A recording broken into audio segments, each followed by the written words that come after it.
Good morning friends, I am ख्याति Patel from अश्वमी विद्यालय।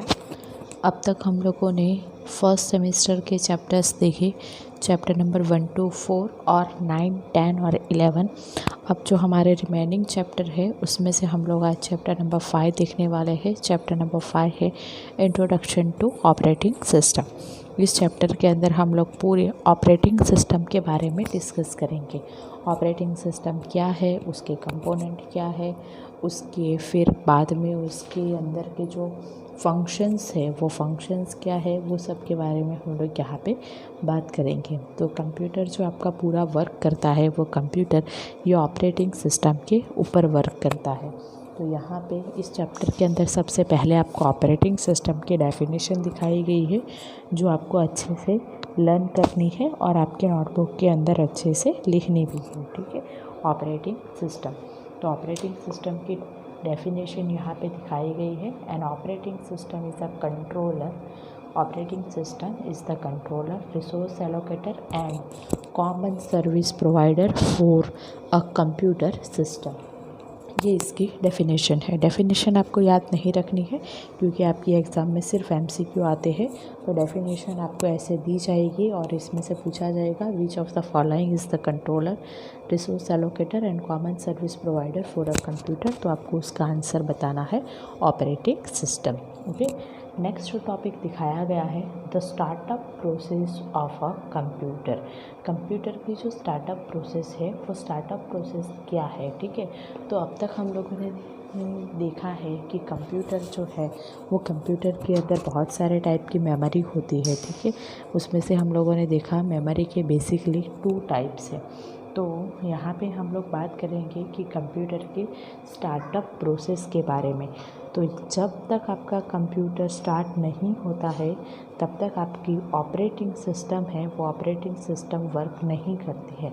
तो सबसे पहले आपको ऑपरेटिंग सिस्टम की डेफिनेशन जो है वो आपकी नोटबुक के अंदर लिखनी है। बाद में ये जो स्टार्टअप प्रोसेस है उसमें अभी मैं जो नोटबुक के अंदर लिख रही हूँ फुल फॉर्म है, वो सारे फुल फॉर्म आपको याद रखने हैं। तो जब आप कंप्यूटर को पावर ऑन करते हो, मतलब उसको कंप्यूटर को स्टार्ट करने के लिए सबसे पहले फर्स्ट आप लोग स्विच ऑन करते हो, मेन पावर बटन ऑन करते हो, तब आपका CPU पूरे तब आपका CPU पूरे कंप्यूटर का कंट्रोल ले लेता है। ठीक है, और यहाँ पे जो आपकी मेमोरी होती है वो मेमोरी के हम लोगों ने जो टाइप्स देखे उसमें हम लोगों ने देखा कि रोम मेमोरी होती है जिसका फुल फॉर्म है रीड ऑनली मेमोरी। ये रीड ऑनली मेमोरी के अंदर रोम के अंदर एक प्रोग्राम होता है। ठीक है, वो रोम जो मेमोरी है उसके अंदर एक प्रोग्राम होता है। उस प्रोग्राम को बायोस बोलते हैं। उसे क्या बोलते हैं? बायोस। पर्सनल कंप्यूटर के अंदर ये रोम को बायोस बोलते हैं जिसका फुल फॉर्म है बेसिक इनपुट आउटपुट सिस्टम। ये बायोस का फुल फॉर्म है। ये रोम के अंदर एक इनिशियल प्रोग्राम होता है जिसे बायोस बोलते हैं। और ये इनिशियल प्रोग्राम जब पावर ऑन होता है, जब आप लोग इसे इलेक्ट्रिसिटी देते हो, तब ये इनिशियल प्रोग्राम जो है वो इनिशियल प्रोग्राम उसका नेम पोस्ट दिया गया है। ठीक है, ये रोम के अंदर जो प्रोग्राम होता है उसे बायोस बोलते हैं।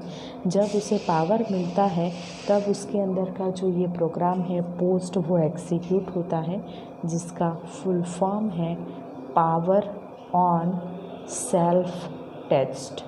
पावर ऑन सेल्फ टेस्ट मतलब जब पावर ऑन होता है तब ये सारे कंपोनेंट को, सारे डिवाइस को, कंप्यूटर के साथ जो भी डिवाइस कनेक्टेड है वो सारे डिवाइस को चेक करता है। ठीक है, तो ये पोस्ट का फुल फॉर्म है, वो आपको याद रखना है। ऐसे पावर ऑन होने से सारे कंपोनेंट आपके चेक होते हैं और बाद में आपका कंप्यूटर वर्किंग के लिए रेडी होता है।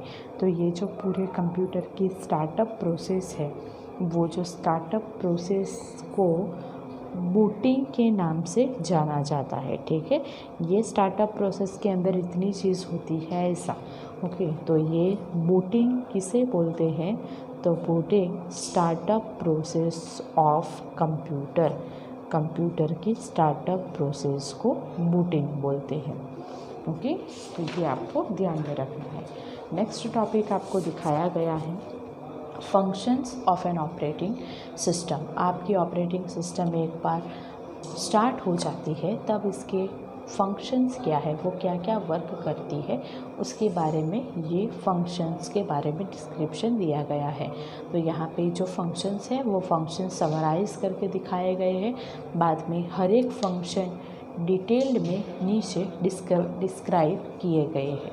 ठीक है, तो अब हम लोग देखेंगे functions of an operating system को। अब हम लोग ऐसे शॉर्ट फॉर्म में लिखेंगे OS, ऑपरेटिंग सिस्टम।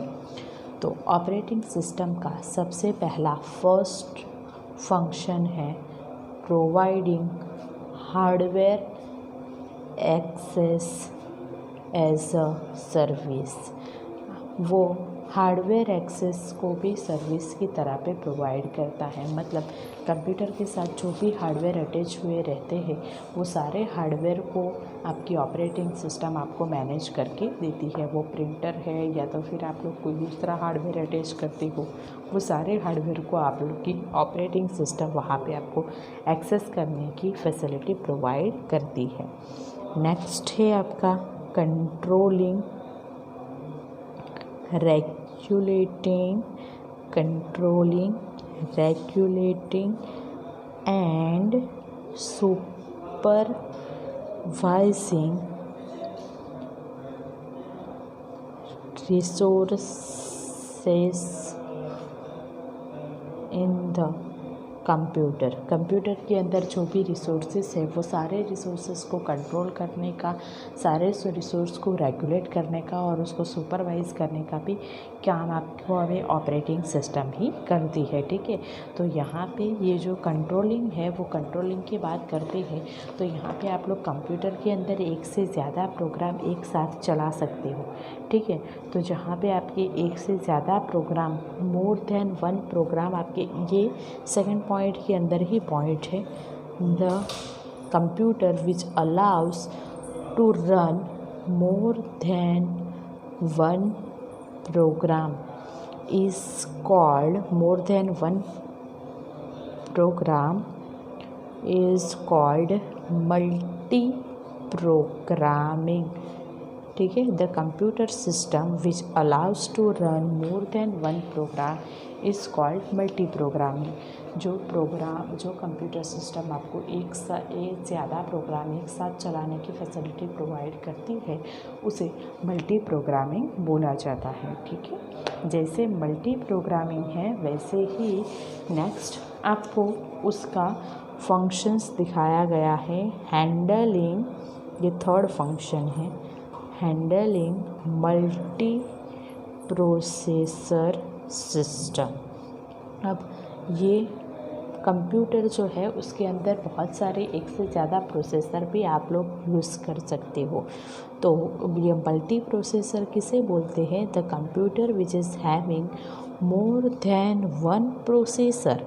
एक से ज़्यादा अगर प्रोसेसर रहता है तो उसे आप लोग क्या बोलोगे? मल्टी प्रोसेसर बोलोगे। ठीक है, उसे क्या बोलते हैं? Multi processor. A computer system which is having the more than one processor is called multi processor system.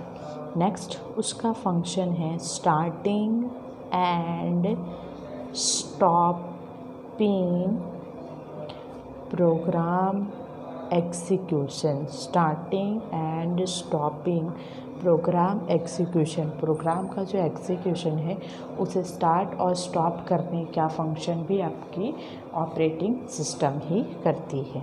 Next है कंट्रोलिंग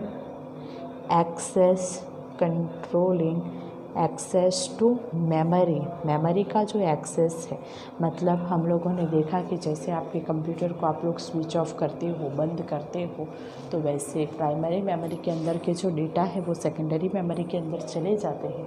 ऐसा हम लोगों ने चैप्टर नंबर 4 के अंदर मेमोरी के टॉपिक के अंदर फर्स्ट चैप्टर लिखा था, तभी हम लोगों ने बात की थी। ठीक है, तो यहाँ पे जो मेमोरी का कंट्रोल है वो मेमोरी का कंट्रोल भी आपकी ऑपरेटिंग सिस्टम ही करती है। ठीक है, तो accessing control to the memory. ये भी उसका एक फंक्शन है। Next, serving multiple users at the same time. अब यहाँ पे मल्टीपल यूज़र की बात हुई तो the operating system can run with many user. एक ऑपरेटिंग सिस्टम को बहुत सारे यूज़र एक साथ चला सकते हैं, ठीक है। तो मल्टी यूज़र ऑपरेटिंग सिस्टम मतलब क्या? The computer system which is having more than one user, ठीक है, मोर देन वन यूज़र, एक से ज़्यादा यूज़र होता है तो उसे आप लोग क्या बोलोगे? Is called multi user operating system. उसको हैंडल करने का काम भी आपकी ऑपरेटिंग सिस्टम ही करती है। ये भी उसका एक वर्क है।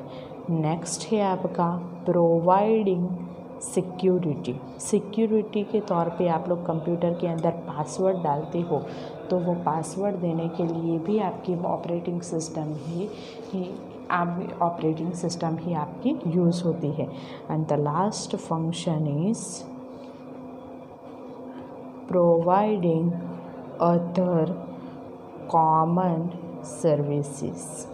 और भी बहुत सारी कॉमन सर्विसेज आपका कंप्यूटर आपको प्रोवाइड करता है, जैसे कि आपके कंप्यूटर के अंदर आपको कैलकुलेटर मिलता है, क्लॉक मिलता है, बहुत सारी गेम्स मिलती है, कैलेंडर मिलता है। ये सब की कोई नेसेसरी नहीं है, मतलब कंपलसरी वो चीज़ आपके कंप्यूटर के अंदर होना ही चाहिए ऐसा ज़रूरी नहीं है, लेकिन फिर भी वहाँ पे वो कॉमन सर्विसेज की तरह पे आपको वो प्रोवाइड की जाती है, ठीक है। तो ये सारे ऑपरेटिंग सिस्टम के फंक्शंस है। ये फंक्शन को सिर्फ आपको एक बार याद रखना है। एग्ज़ाम में आपको ये पूछा जा सकता है कि इसमें से कौन सा ऑपरेटिंग सिस्टम का फंक्शन है और कौन सा ऑपरेटिंग सिस्टम का फंक्शन नहीं है। अब हम लोग जो देखने वाले हैं वो है आपका important topic, components of an operating system. Operating system के कंपोनेंट्स के बारे में हम लोग बात करने वाले हैं। तो ऑपरेटिंग सिस्टम का सबसे पहला फर्स्ट कंपोनेंट है डिवाइस ड्राइवर, ठीक है। ये ऑपरेटिंग सिस्टम का सबसे पहला फर्स्ट कंपोनेंट है। ये कंपोनेंट के बारे में आपको एग्ज़ाम के अंदर डेफिनेशन पूछी जाएगी और ये डेफिनेशन आपके बुक के अंदर दी गई है, ठीक है। डिवाइस ड्राइवर क्या है? तो डिवाइस ड्राइवर की डेफिनेशन यहाँ पे लास्ट पेज पे दी गई है। The device drivers are small programs that contain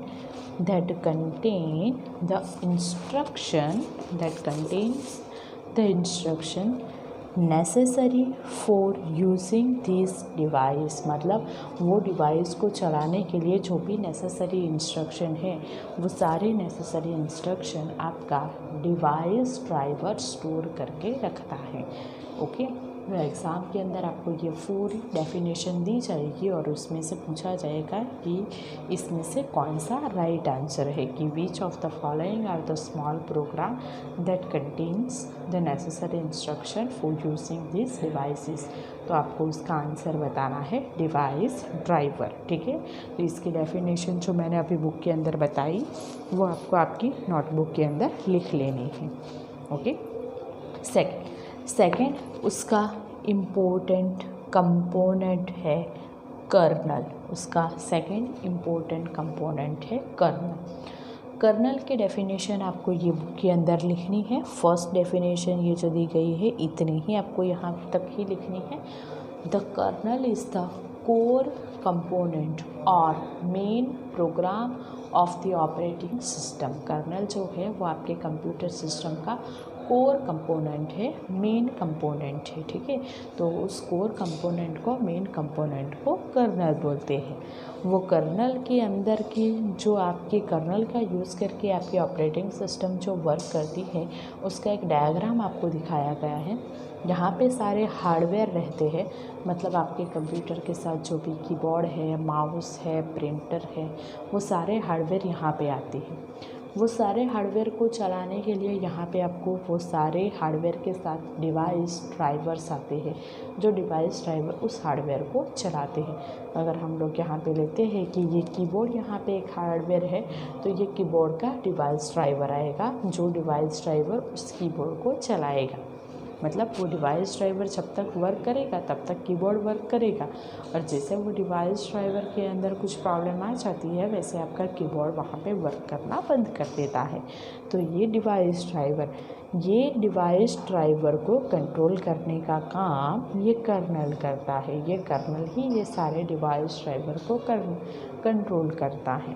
okay, और इसके ऊपर आपके यहाँ पे बहुत सारे प्रोग्राम्स आते हुए हैं, वो प्रोग्राम के साथ आपका यूज़र वर्क करता है। और ये जो शेल है वो क्या है, वो हम लोग अभी नेक्स्ट टॉपिक में देखने वाले हैं। ठीक है, तो यहाँ पे ये जो यूज़र है वो यूज़र प्रोग्राम के साथ वर्क करता है। ये प्रोग्राम कर्नल के थ्रू मैनेज होते हैं। कर्नल ये सारे डिवाइस ड्राइवर के साथ अटैच हुआ रहता है, और यहाँ पे सारे डिवाइस ड्राइवर के रिगार्डिंग आपके हार्डवेयर के अंदर सारे डिवाइस ड्राइवर आते हैं। ठीक है, तो ये कर्नल के अंदर आपको एक ही चीज़ याद रखनी है, कर्नल इज़ द मेन और core component of your operating system.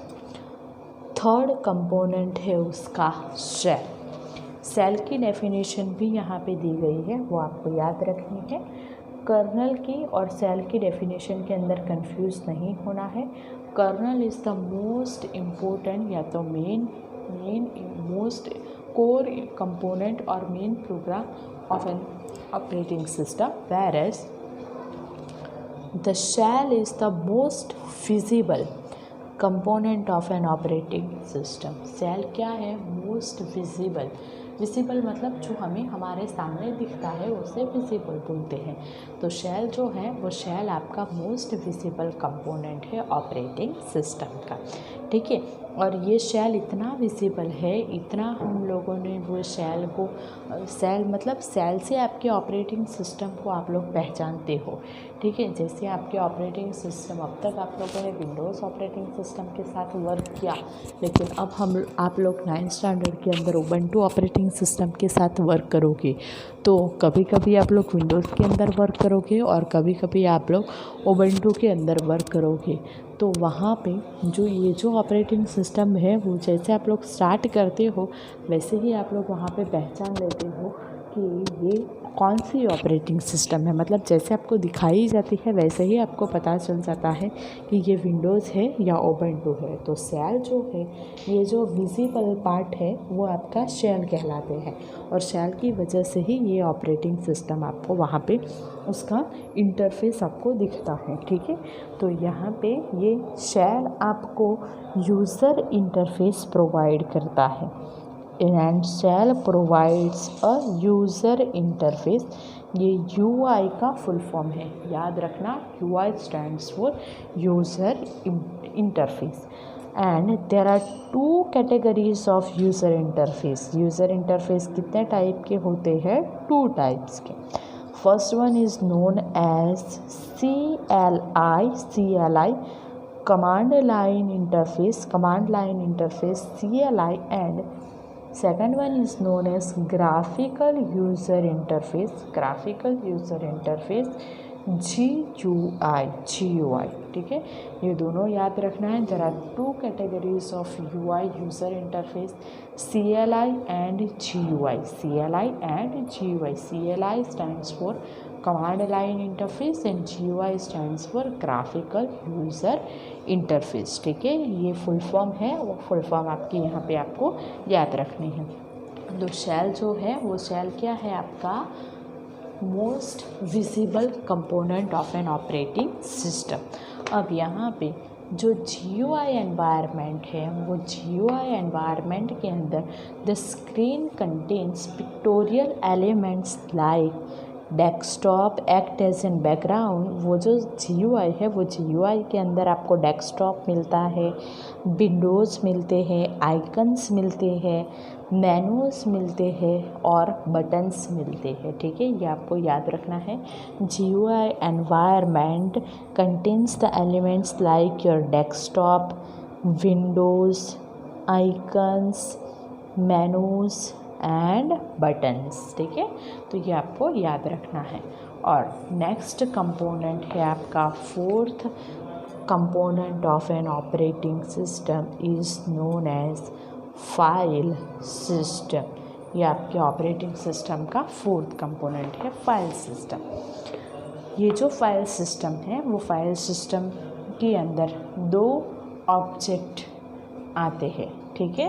ये फाइल सिस्टम के अंदर जो भी अभी मैं अंडरलाइन कर रही हूँ, जो भी मैं आपको दिखा रही हूँ, वही आपको नोटबुक के अंदर लिखना है और वही आपको पढ़ना भी है। The file system contains two types of object. First one is files and second one is directories. Directories are also known as folders. Directory को क्या बोलते हैं? फोल्डर बोलते हैं, ओके। फाइल सिस्टम मतलब जहाँ पे आपके कंप्यूटर के अंदर फाइल स्टोर होती है उसे फाइल सिस्टम बोलते हैं, okay. So the file system contains to types of object, files and directories. Directories are also known as folders, okay. And next one, a directory is nothing but a container that may contains files.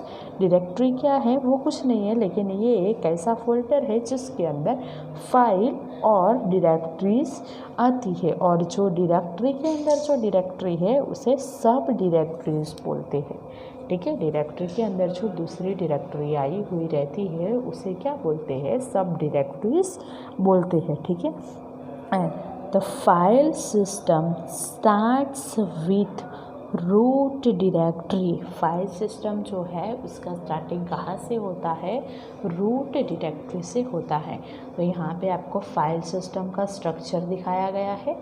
ये file system का starting ये root directory से हो रहा है। यहाँ पे जो ये डी से स्टार्ट हो रहा है वो आपकी डायरेक्टरी है जो ग्रीन कलर से दिखाई गई है, और जो ब्लू कलर से दिखाई गई है वो सारी आपकी फाइल्स हैं, ठीक है। तो ये फाइल के अंदर ये डायरेक्टरी है, उसके अंदर दो फाइल है। यहाँ पे ये डायरेक्टरी के अंदर ये दूसरी डायरेक्टरी है तो इसे सब डायरेक्टरी बोलते हैं। इसकी डायरेक्टरी के अंदर फाइल भी है। ऐसे यहाँ पे फाइल सिस्टम का स्ट्रक्चर दिखाया गया है। ये स्ट्रक्चर आप लोग जैसे फाइल को सेव करते हो, कौन सा फोल्डर बनाते हो, उसके अंदर कौन सी फाइल डालते हो, उसके ऊपर उसका ये स्ट्रक्चर बनता है, ओके। नेक्स्ट है फाइल सिस्टम। अब ये टॉपिक फाइल सिस्टम का ही है, लेकिन file system of Linux operating system. Linux operating system की फाइल सिस्टम क्या है उसके बारे में यहाँ पे डिस्क्रिप्शन दिखाया गया है। तो generally Linux comes with extended version of file system. Linux जो वर्जन यूज़ करता है फाइल सिस्टम का वो कौन सा वर्जन है? एक्सटेंडेड वर्जन है, ठीक है। Linux use extended version of your file system and it uses Linux uses slash.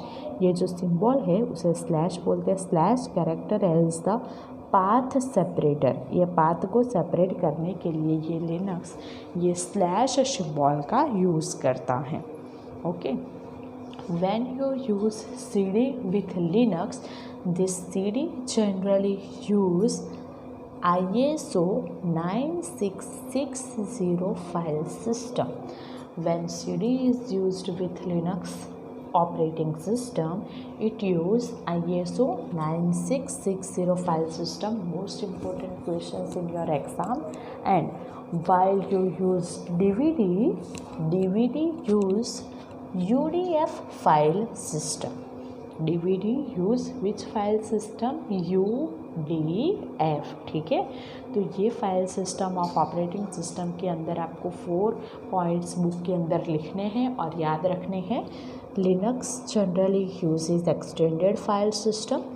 Linux also uses slash character as the path separator, and CD use ISO 9660 file system, and DVD use UDF file system, ठीक है। तो ये topic है आपका file system के अंदर इतनी चीज़ें आपको दिखाई गई हैं, ओके। तो यहाँ पे हम लोगों ने जो टॉपिक स्टार्ट किया था वो था आपका components of an operating system. There are 4 important components of an operating system device driver, kernel, shell and file system. इसके अंदर अभी जो हम लोगों ने बुक के अंदर मैंने आपको जो बताया वो आपको देखना भी है, अच्छे से लर्न भी करना है और आपकी नोटबुक के अंदर कॉपी भी करना है, ठीक है। और नेक्स्ट लेक्चर के अंदर हम लोग टॉपिक पढ़ेंगे दूसरा, GUI and components of an operating system. Okay, तो तब तक के लिए आपको ये चैप्टर नंबर 5 के अंदर अभी हम लोगों ने जो डिस्कशन किया वो सारा डिस्कशन याद रख के आपकी नोटबुक में उसको अच्छे से कॉपी करना है। Okay, thank you.